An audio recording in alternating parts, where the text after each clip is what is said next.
In 1984, a man named Winston lives in a country called Oceania. The government, led by Big Brother, watches everything. They tell people what to think and feel. They even have cameras and microphones everywhere.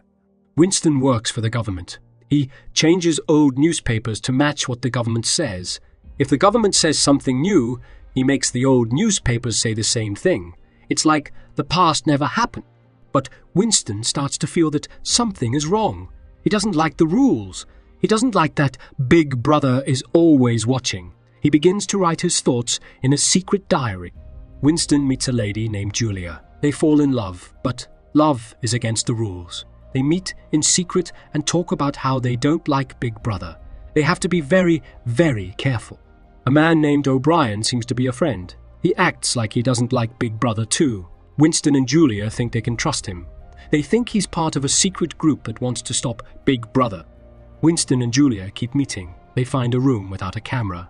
They think they are safe there. They talk about their dreams of a world without Big Brother. But Big Brother's police, called the Thought Police, find them. It turns out O'Brien is not a friend.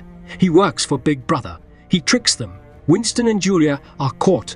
They are taken to a place called the Ministry of Love. It's not a loving place at all. It's a place where people are punished. O'Brien is mean now. He hurts Winston. He wants Winston to say that he loves Big Brother. Winston doesn't want to, but O'Brien keeps hurting him.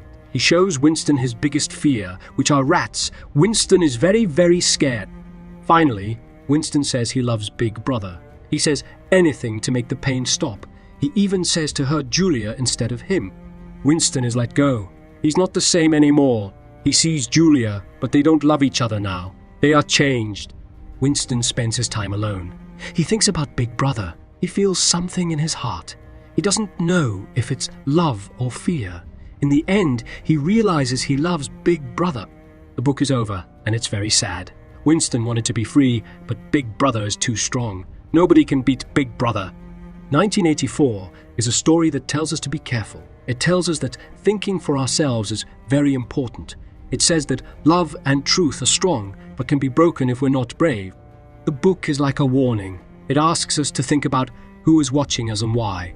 It asks us to be true to ourselves and to be careful who we trust. It's a story that makes us think about our world and what we believe. It's a story that tells us to be strong and to think for ourselves no matter what others say. That's why 1984 is an important book. It teaches us big lessons with a story that's exciting and a little bit scary too. That wraps up another episode of our wonderful journey through books. We traveled page by page, chapter by chapter, discovering the magic that lies within each story. If you enjoyed this adventure and you can't wait to jump into our next book, be sure to follow us on Spotify so you never miss a story. Remember, each book opens a new world, and we're here to guide you through it, one summary at a time. We're making books simpler, easier, and more exciting just for you. Don't forget, you can share our podcast with your friends and family so they can join us on our reading adventures too. And until our next book-filled journey, keep reading, keep learning, and most importantly, keep dreaming. This is Read is the podcast that brings books to life for everyone.